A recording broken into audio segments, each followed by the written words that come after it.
حضرت جابر رضی اللہ عنہ سے روایت ہے، انہوں نے کہا رسول اللہ صلی اللہ علیہ وآلہ وسلم نے فرمایا، جب تم میں سے کوئی اپنی مسجد میں نماز باجماعت ادا کر لے تو اپنی نماز میں سے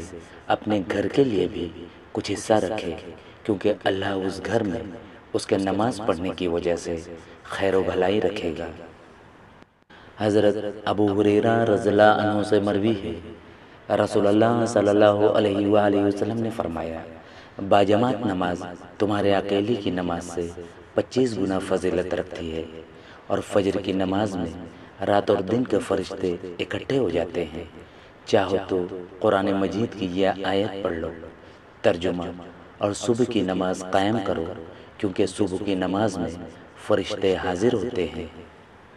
حضرت ابو درداء رضی اللہ عنہ کہتے ہیں کہ میں نے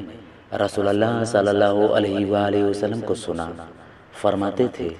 جس گاؤں یا بستی میں 3 فرد بھی ہوں اور ان میں